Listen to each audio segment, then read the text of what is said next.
पाकिस्तान विरुद्ध भारताचा असा विजय ज्यात शेवटच्या डावात एका विकेट पडली नाही. पण या विजयाचा खरा हिरो कोण होता? चला जाणून घेऊया. नमस्कार मित्रांनो, मी अजय. आपल्या गप्पा क्रिकेटच्या अजयसोबत या कार्यक्रमात आपले मनपूर्वक स्वागत करतो. आज आपण बोलणार आहोत 1979-80च्या पाकिस्तानच्या भारत दौऱ्यातील 5व्या कसोटी सामन्याबद्दल. हा सामना 15 ते 20 जानेवारी 1980 दरम्यान मद्रास म्हणजे आत्ताचं चेन्नई इथे खेळला गेला होता. मालिका अत्यंत चुरशीची होती. पाकिस्तानने पहिल्या डावात 272 धावा केल्या. भारताकडून कपिल देव यांनी 4 बळी घेत पाकिस्तानला मोठी धावसंख्या उभारू दिली नाही. भारतीय डावात मग रंगली सुनील गावस्कर यांच्या 166 धावांची अप्रतिम खेळी.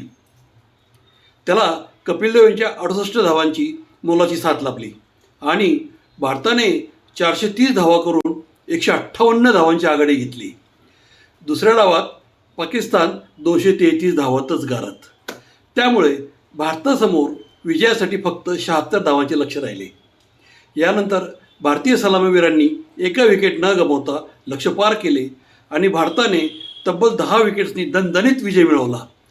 या विजयामुळे भारताने ही मालिका 2-0 अशी खिशात टाकली. तुमच्या मते या सामन्याचा खरा हिरो कोण होता? सुनील गावस्कर की कपिल देव? तुमचे मत कमेंटमध्ये नक्की लिहा. अशाच क्रिकेट इतिहासातील सुवर्ण क्षणांसाठी गप्पा क्रिकेटच्या अजयसोबतला फॉलो करा. धन्यवाद.